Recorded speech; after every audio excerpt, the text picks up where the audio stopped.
capítulo 3. O último livro da Bíblia, Apocalipse, capítulo 3. Será o que vamos estudar hoje.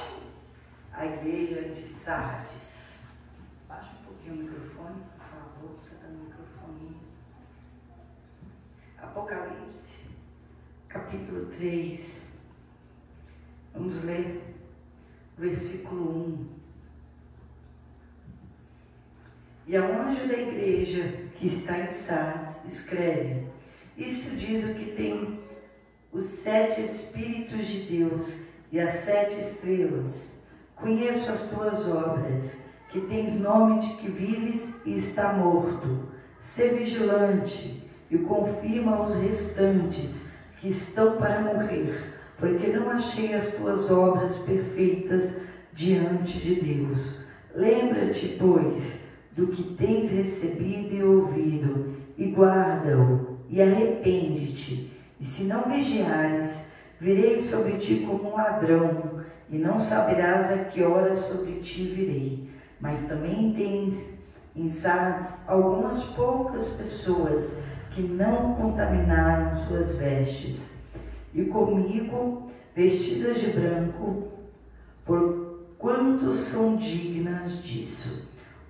O que vencer será vestido de vestes brancas. De maneira nenhuma arriscarei o seu nome do livro da vida, e confessarei o seu nome diante de meu Pai e diante dos seus anjos. Quem tem ouvidos, ouça o que o Espírito diz às igrejas. Amém? Pergunta para mim, por favor. Presta atenção aqui. A igreja de Sardes. A igreja que eu quero referir como você, como pessoa. Não a igreja física, mas a igreja nós, diante do Senhor. Sardes tinha 2 tipos de pessoas. Uma que estava na igreja, mas não obedecia a palavra. E poucas pessoas que estavam na igreja, mas que vigiavam e guardavam a sua fé, o seu coração, agradando a Deus. E na igreja tem esses 2 tipos de pessoas, como a palavra fala. Primeiro Jesus fala assim: eu conheço as tuas obras, eu sei quem você é. Diante de nós, todos os dias tem 2 olhos. Você não está sozinho. Os olhos de Deus e os olhos do diabo, olhando todas as nossas obras. Não tem como. Baixa um pouquinho o fundo, por favor. Vai competir aqui com a voz que já está ruim. Bem baixinho. Então, já tem Deus e o diabo ali. Às vezes você pensa assim: eu estou sozinho. Você não está sozinho. Em todo momento, o diabo, nosso adversário, está ao nosso derredor. Deus está com os olhos sobre os justos e os bons, sobre todos, da mesma forma. Então Ele conhece as nossas obras. A carta é bem clara em dizer: eu conheço as tuas obras. Sardes quer dizer canto de alegria. Canto de alegria, um lugar de alegria. Mas Sardes era uma igreja aparente, mostrava que estava viva, mas ela estava morta. Era uma igreja que parecia estar tudo bem, mas não estava tudo bem. Era uma falsa imagem, não do engano, mas das pessoas que se enganavam. Porque pior do que um engano é a gente ou se enganar. Eu estou me enganando. Não, eu peco e peço perdão e está tudo bem. Não, eu vou fazer de novo, peço perdão e está tudo bem. Vai chegar a hora que não vai dar tempo. Não vai dar tempo. Não se propõe a vigiar, a observar a palavra e se arrepender. Mas fica apegado. Não, é só pedir perdão que está tudo certo. Não, é só pedir perdão que está tudo certo. E não está tudo certo. Porque às vezes as pessoas acham que... Eu falei domingo: por favor, eu não quero emoção, eu não quero griteiro, eu não quero pessoas gemendo. Por sinal de santidade, isso é sinal de emoção. Você sabe se está salvo ou se está em comunhão com Deus, não é porque chora. Às vezes eu choro, às vezes eu não choro. Muitas vezes eu choro, muitas vezes eu não choro. Mas gritar, fazer um escândalo, opa, tem algo errado aí. O Espírito Santo, ele é sujeito ao profeta.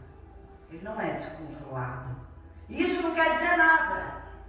Uma pessoa está salva e está em conexão com Deus quando ela tem uma consciência limpa diante de Deus aqui. Quando não está devendo nada para o diabo, aí ela está em comunhão. Não é quando ela grita. É quando ela tem uma consciência limpa. Não tem do que se envergonhar. Não tem do que se envergonhar. Muitos cristãos hoje não exalam o perfume de Cristo. O perfume de Cristo se chama obediência à palavra de Deus. Muitos cristãos hoje não envergonham o diabo, é o diabo que envergonha ele. Então nós temos que andar exalando a obediência e envergonhando o diabo. Não temos que ter vergonha de nada. Não temos que ter medo de nada. Temos que estar de acordo com a palavra. E a igreja de Sardes, a maioria não estava de acordo com a palavra. A aparência é que vive, mas estava morta. Estava morta. Por quê? Porque não vigiava. Por quê? Porque estava dormindo na fé. O primeiro grupo de pessoas é esse que está na igreja e não obedece a palavra. E estar na igreja não é a garantia que vai estar no céu. Não é a garantia de ser salvo. A garantia de ser salvo é viver de acordo com a palavra. É ter consciência limpa. É não ter o que se envergonhar do diabo. Não ter o que o diabo te apontar. Não ter algo preso com o diabo. A salvação, ela requer uma vida de obediência à palavra. E esse grupo que estava na igreja que não obedecia, Jesus mandou que João escrevesse assim: conheço as tuas obras, que tens nome de que vives e está morto. A aparência é que vive, mas Deus, o olho dele via que estava morto em si mesmo. Então ele dá um recado: ser vigilante e confirma os restantes que estão para morrer, porque não achei as tuas obras perfeitas diante de Deus. Jesus dizendo: está tendo a obra na igreja, sua obra não está perfeita, não está falha, está morto.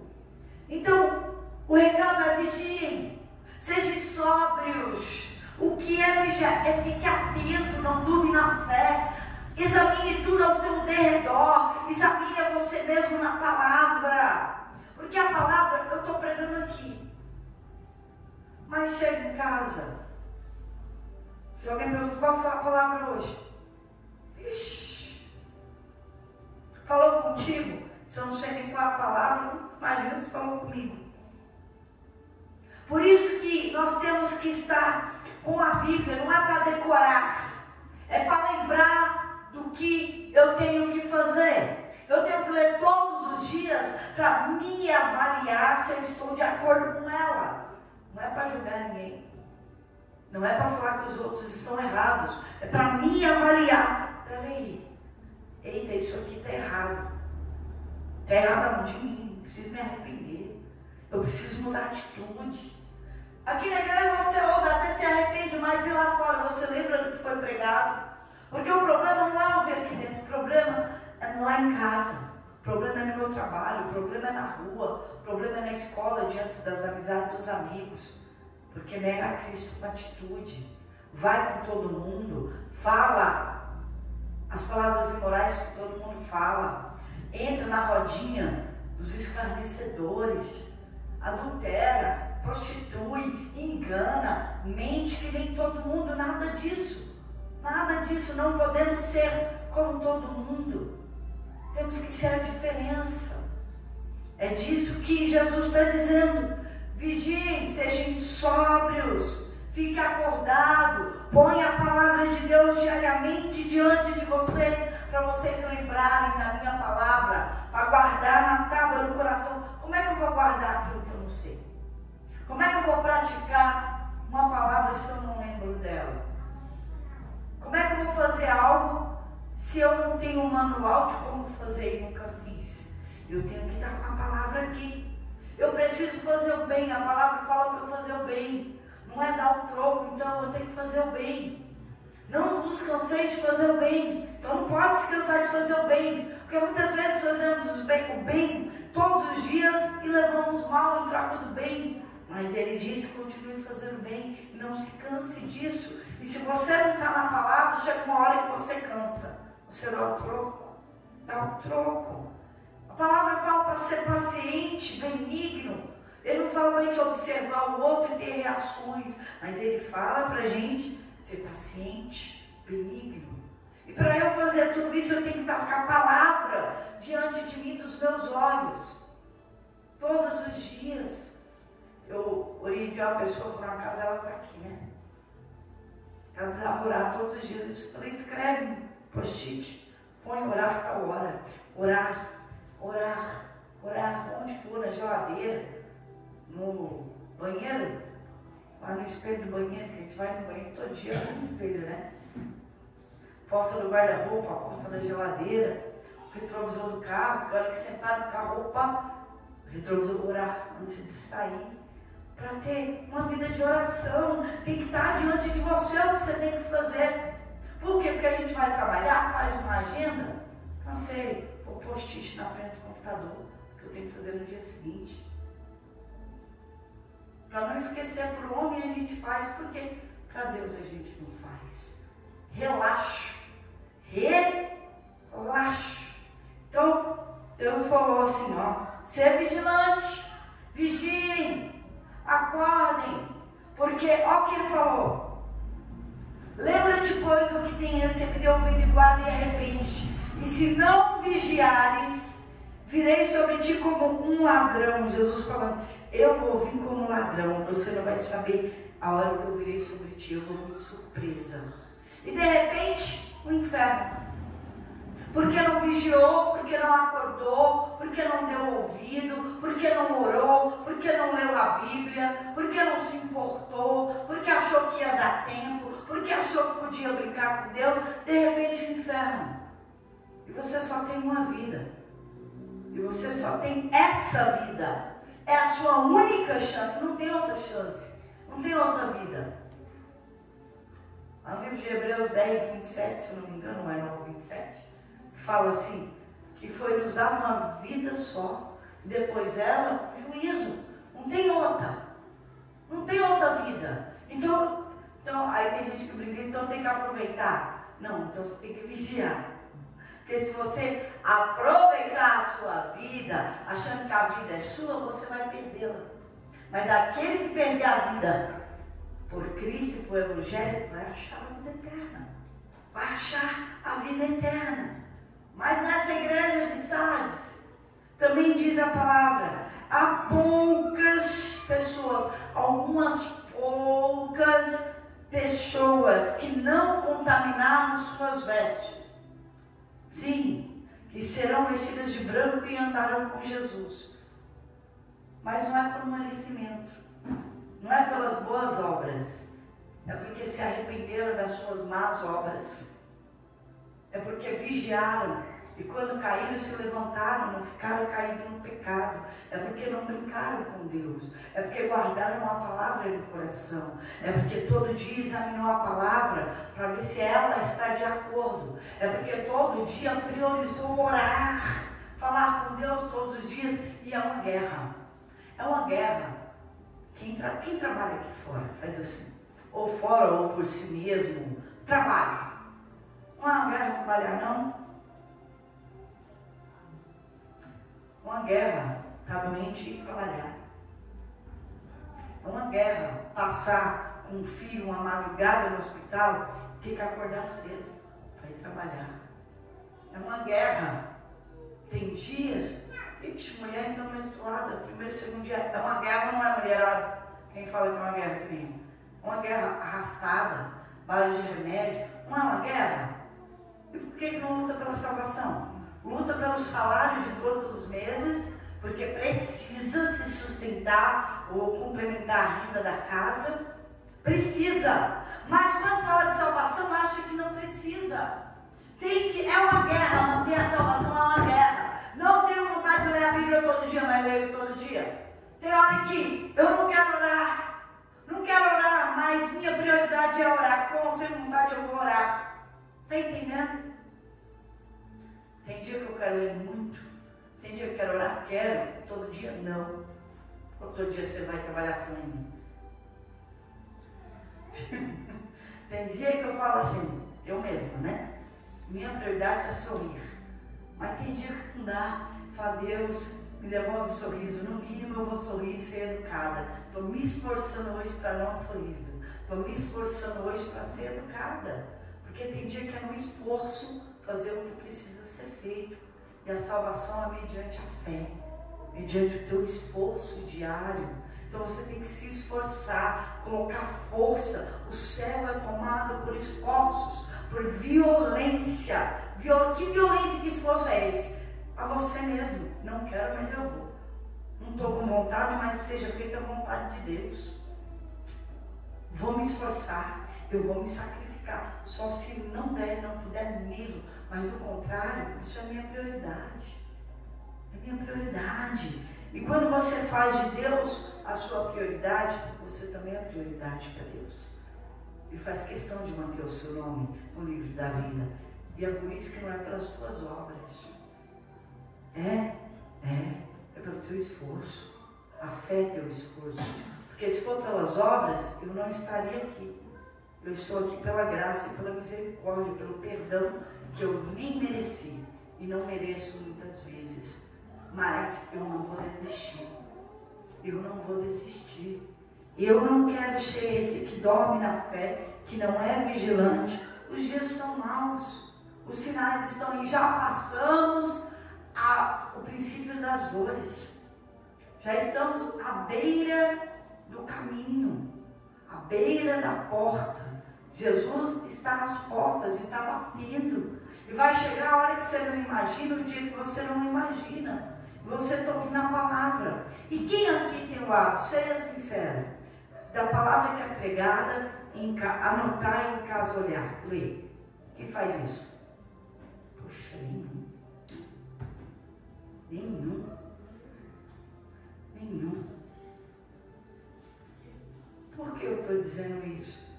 Como é que você vai lembrar da palavra? Eu não estou falando só de vocês, eu vou falar de mim também.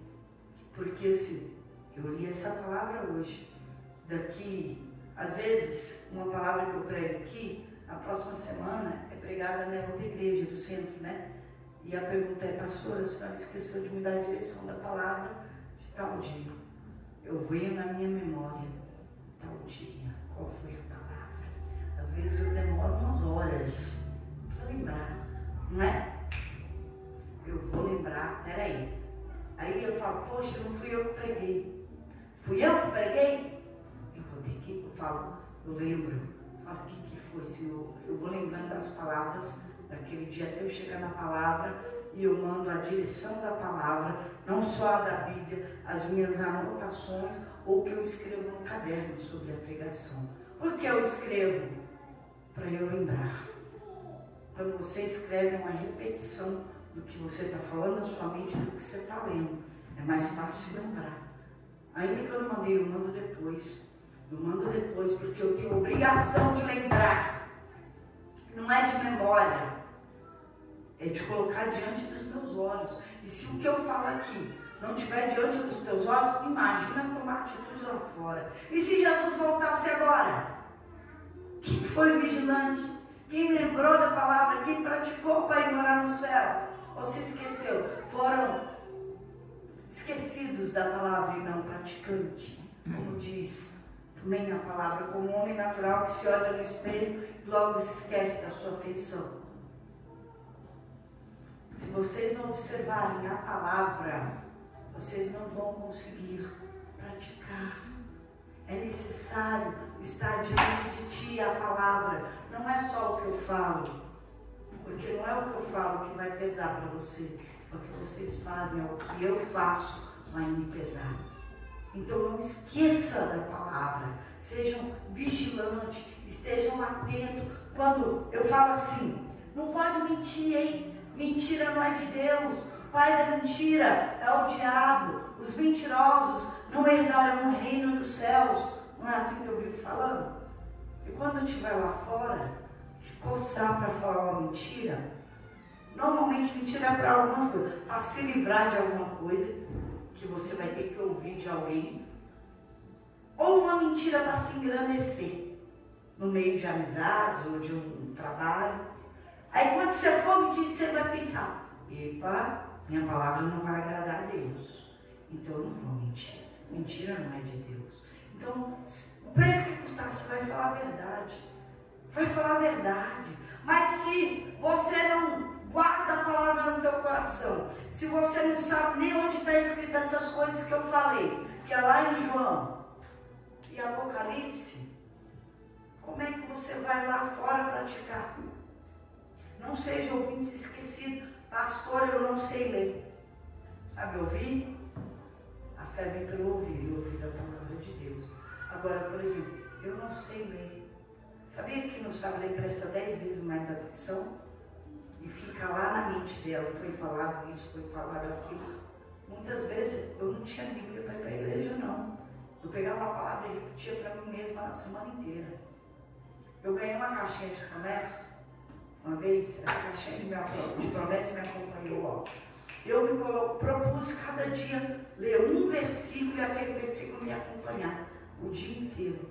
Decorei muitos versículos da Bíblia, mas aquele versículo eu me propunha a praticar porque eu não tinha Bíblia. Então eu ficava com aquele versículo da caixinha de promessa. Entendeu? E hoje a Bíblia está tão fácil aqui, na internet, no celular aí, em todo lugar está fácil. E quero ver alguém pegar para ler para praticar. Eu pegava uma caixinha de promessa que eu tinha ganhado, me agarrei àquela caixinha de promessa, aqueles versículos, porque de lá saía vida para mim. E ficava o dia inteiro martelando na minha cabeça aquele versículo. Como o meu esposo fala, eu adoro quando você prega e fala de tal versículos. Eu não faço isso hoje mais, porque eu penso que muitas vezes isso é soberba. Então eu falei, não, eu quero ser o mais simples possível. Jesus era humilde, mas ficou aqui de tanto que eu li aquela caixinha de promessa. Aquilo era vida. Hoje tem tanto, porque a palavra, sabe o que a palavra fala? Que a pessoa farta, cheia, ela não quer saber do favo de mel, ela pisa o favo de mel. E hoje, o nosso tempo agora está farto de tanta palavra, de tanta coisa, que não querem mais. Pisam a palavra, não querem mais saber da palavra. Não querem, mas vai chegar o dia em que essa palavra não terá mais poder. Vai chegar o dia que não haverá mais Espírito Santo, não vai ter pastores. A igreja vai ser só as paredes. E vão fazer o quê? Porque quando Jesus voltar, o que é dele vai. A gente vai com as vestes brancas, ao que vencer. O que vencer a si mesmo, o que vencer esse mundo, e que vencer o pecado, vai com Jesus para o céu e aqui vai ficar. Aqueles que não vigiaram, aqueles que não quiseram saber, vão ficar aqui os relaxados.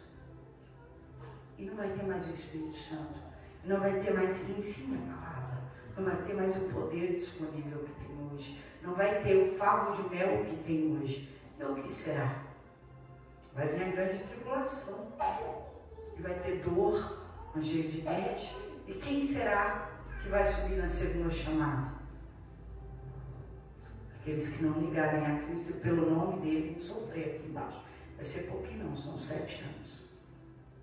7 anos a grande tribulação. E eu falo isso assim de uma forma, não é para colocar medo, é para que vocês tenham temor, para que vocês acordem, não fiquem embriagados com as coisas desse mundo. Eu achei interessante esse vídeo que ele fala uma coisinha, vocês ouvem a palavra? Ouvem. Porque eu vejo muitos, hoje mesmo bastante de vocês aqui, eu estou vendo vocês aqui, mas a questão é, está comendo na mesa que é sagrada, está assim ó, no celular. uma coisa. Poxa, nem primeiro que é sagrado, não se conversa mais em família. Não se conversa mais em família. Tá comendo? Outros, que é uma geração mais antiga, tá assim, ó, na TV. Muitas vezes eu vou visitar alguém, quase me põe para fora por causa da bendita da televisão, cada novela, não pode perder, cala a boca, meu Deus, que ir embora, coloca para fora, cada televisão da novela lá. Porque eu ouvi falar, Deus, não posso perder o que vai acontecer hoje. Pode perder não. As pessoas hoje estão preocupadas mais com a aparência do que aquilo que é eterno. Faz esforço para tudo, menos para Deus. O tempo está corrido. O tempo está corrido porque as pessoas se enchem de muitas coisas, se carregam de muitas coisas, muitos afazeres, muitos afazeres. Hoje perdem muito tempo em entretenimento, diversão e mostrar para alguém alguma coisa. Que é nada, como essa igreja de Sardes. E vai perdendo tempo. Eu vou mostrar que eu tenho a melhor roupa. Eu vou mostrar isso. Eu vou mostrar aquilo. Eu vou comprar. Eu vou tirar foto, eu vou postar. Posto uma vida que não existe, uma felicidade que é mentirosa. Posto um monte de coisa bonita, mas por dentro é vazio, sepulcros caiados, infelizes, vazios, cheio de dores, cheio de mágoas, invejosos e maldosos. Porque por trás daquilo não tem felicidade. Opa, está lotado aqui, hein? Lotado. Por quê? Porque as fotos dizem uma coisa. Quando conversa comigo, é outra tão diferente do que está. E não pense que eu pego meu tempo de olhar a foto, não, hein? Por quê? Porque eu tenho mais o que fazer. Eu tenho almas para salvar. Eu tenho sofridos para tirar das trevas e do sofrimento. Não tenho tempo de cuidar da vida dos outros, não. E vocês estão em algo que é tão vazio, que passa a rede social, e posta isso, vê isso, e vê aquilo, e vê seriado, e vê isso aqui, é a temporada não sei o que, a novela não sei o que, essas notícias do momento, é isso aqui agora, e sua vida vazia, corrida, sobrecarregada, a mente fica cheia de tanta coisa que vê. Tanta coisa que vê e que quer fazer, o corpo dói sem ter feito nada, fez nada e está doendo o corpo do quê? A mente está cansada, trabalhou muito com a mente? Não, encheu do que não prestou, só encheu do que não prestou, e do que é vivo, do que salva, do que traz alegria, do que traz mudança de vida, o que traz a felicidade, a vida eterna, não olhou, não encontrou. Imagina o olho de Deus aqui. Alguém olha a palavra em casa, não quer pregar? Ele olhou e falou, não encontrei um. Ô Abraão, se tiver eu não vou destruir. Abraão falou, por mim, não por eles. Por nenhum, porque não achou um, nem dois, nem três, não achou nenhum. Nenhum justo sequer. Então assim, enquanto tem tempo, muda essa situação. Não tem um minuto para Deus. Tem 2, 3 horas na frente de um seriado. Eu não tenho 5 minutos para orar, mas eu tenho horas no WhatsApp. Eu não tenho. A gente não tem tempo para Deus. Eu não tenho tempo, porque o seu tempo não é 24 horas igual de todo mundo. Você não tem o mesmo tempo que eu tenho. Você tem. Você tem o mesmo tempo. Não, eu tenho filho pequeno. Gente, eu vou falar uma coisa para vocês. Nem é da fé, mas eu vou falar. Eu tinha um marido, um emprego, 2 filhos e um bebê. O Danilo era bebê. Ia para a igreja praticamente quase todos os dias e fazia faculdade. E tudo que eu sempre me presencial, tudo que eu sempre me propus a fazer, eu sempre dei o meu melhor. Em tudo. E tudo que eu comecei, eu sempre terminei. Nunca parei no caminho, nunca me dei desculpa. E nesse quadro que eu estou te contando, acho que eu tinha uns 26, 27 anos. Eu fui a melhor aluna da faculdade. A melhor aluna. Com 27 anos, casada com um bebê, outra filhinha, meus 4, 5 anos, trabalhando. Ganhei uma bolsa de pós-graduação. 80% de bolsa como melhor aluna. E eu inteira. Só que assim, deixa eu falar uma coisa, eu nunca tive um intervalo, porque eu estudava. Eu nunca peguei o caderno dentro de casa dos meus filhos ou meu marido acordado, porque na minha casa o meu tempo era para eles. Mas de madrugada eu estava com um caderno, com um livro, na fila do banco. Antigamente não tinha esses caixas eletrônicos, como eu enfrentava uma fila de banco. Aos meus 20 e poucos anos, fila do banco, livro, que eu tinha que ler vários livros para fazer uma prova, lendo na fila do banco. Cansei de dirigir com a apostila no volante, porque cada semáforo para São Paulo era a vida que eu dava. Cada vez que parava, eu estava lendo. Ah, o que é isso? Quem quer faz o tempo. Remira o tempo, como diz a palavra. E me fala que não tem tempo. Não tem tempo para Deus, está perdendo tempo nessa vida. Você está perdendo tempo nessa vida. Inventando desculpa para si mesmo, se enganando. Só que o que você vai dizer para o diabo quando vier te buscar? É um engano? Não, o senhor está enganado. Eu estava na igreja de Sardes. Ninguém engana o diabo. O ludibriador enganador é ele. Não engane-se, mas seja vigilante. O que é para mim é para todo mundo. Deus, hoje, o Senhor Jesus não fez acepção de pessoas. No grande dia não tem acepção de pessoas. Aqui um dia eu ouvi assim, ai pastor, eu tenho um chamado para pastora, lindo, maravilhoso. Sim, tem. E por que as coisas para mim é mais difícil? Não, o que é para qualquer um é para você. A palavra de Deus é tudo igual, ninguém pode pecar, ninguém pode viver no pecado, ninguém pode... Não, para mim é mais difícil, porque eu tenho um chamado. Falei, não, é para todo mundo igual. Pecou, está tudo errado. Fez certo, vai dar certo. Não tem favoritismo aqui. Não, para pastor é mais difícil. O que é para você é para mim. Não tem pastor lá no céu. Lá só tem quem tem vestes brancas. Lá só tem aquele que venceu. E é igual para todo mundo, para mim e para você. Então não tem diferença. Então não inventa mais desculpa. Faça o seu melhor, mas faça para Deus primeiro. Se tiver que guardar, guarda a sua salvação. Porque tem duas coisas, né? Ou as pessoas mudam de vida ou elas se ofendem. E muitos, graças a Deus, preferem mudar de vida. Outros vão embora ofendidos, mas se ofendam com a palavra de Deus e com Deus. Essas palavras não são minhas, são dele. Está aqui. Examine a Escritura. O meu povo erra por não conhecer as Escrituras. E eu estou falando, conheçam as Escrituras. Conheçam a palavra de Deus. Salvem a alma de vocês. Cuidem, vigiem. Não faça errado. Acorda. Não perde tempo. Porque se você perder tempo, a hora que não tiver tempo, não dá mais. Não dá mais.